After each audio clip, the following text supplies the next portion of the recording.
Hello bachcho, let's see this question. Statement 1 of this question is on heating ferromagnetic and ferrimagnetic substance they become paramagnetic. Statement 2, the electrons change their spin on heating. Key concept for this question is ferromagnetic ferrimagnetic substances which we have as paramagnetic substance, but paramagnetic substances are different in arrangement or alignment of atomic moments. So key concept for this question is ferromagnetic. Ferromagnetic. Ferromagnetic substance ऐसे substance होते हैं जिनमें सभी atomic moments के alignment कैसे होते हैं, एक ही डायरेक्शन में होते हैं। उनमें सभी एटॉमिक मोमेंट्स के अलाइनमेंट इस तरह से एक ही डायरेक्शन में होते हैं, एक ही डायरेक्शन में होते हैं। और इस वजह से ये बहुत स्ट्रॉन्ग मैग्नेट की तरह बिहेव करते हैं और एक्सटर्नल मैग्नेटिक फील्ड हटाने के बाद भी ये मैग्नेट की तरह बिहेव करते हैं। So these all are parallel parallel और पैरेलल होने की वजह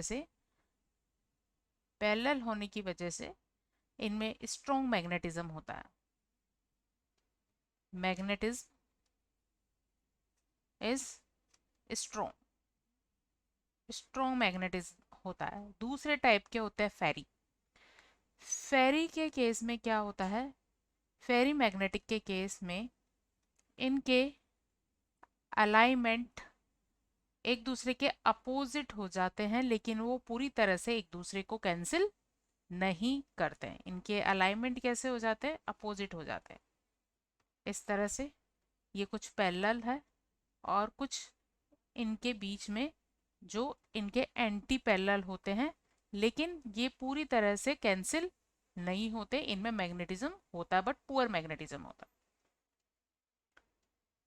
पुअर मैग्नेटिक होते हैं, पुअर मैग्नेटिक, क्योंकि यहाँ पूरी तरह से कैंसिल नहीं होता है। इनकी वैल्यूज क्या है, डिफरेंट है, एंटी पैरेलल है, बट इसमें मैग्नेटिज्म खत्म नहीं होगा क्योंकि क्योंकि इनके मैग्नीट्यूड डिफरेंट है। सो पुअर मैग्नेटिक होते हैं फेरीमैग्नेटिक सब्सटेंस। और पैरामैग्नेटिक सब्सटेंस पैरामैग्नेटिक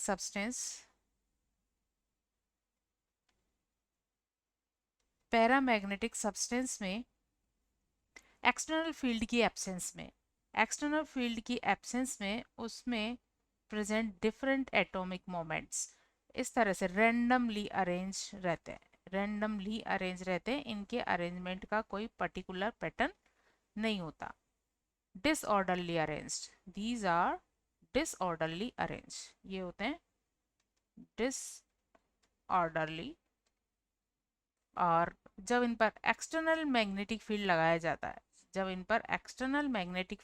जाता है तो ये मैग्नेटिक फील्ड की डायरेक्शन में अपने आप को अलाइन कर लेते हैं इस तरह से सभी मैग्नेटिक फील्ड की डायरेक्शन, अगर ये क्या है, मैग्नेटिक फील्ड की डायरेक्शन है,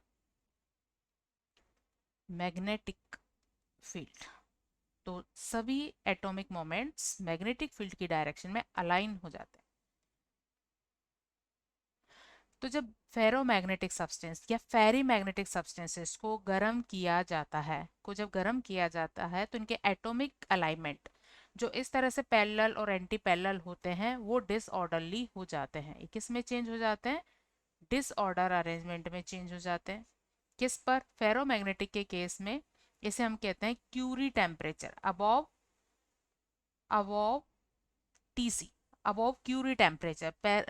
ये जो फेरोमैग्नेटिक है इनके अलाइनमेंट कैसे हो जाएंगे, इस तरह से डिसऑर्डरली हो जाएंगे। ऐसे ही फेरीमैग्नेटिक सब्सटेंस टेम्परेचर अबव, जिसे नील्स टेम्परेचर कहते हैं, नील्स टेम्परेचर से इसे रिप्रेजेंट करते हैं। ये उस केस में भी पैरामैग्नेटिक में चेंज हो जाता है। So statement 1 and statement 2 are correct and statement 2 explain the 1. So final answer of this question is A. Both statements are correct and statement second is correct explanation of statement 1. Hope you understood it well. Best of luck.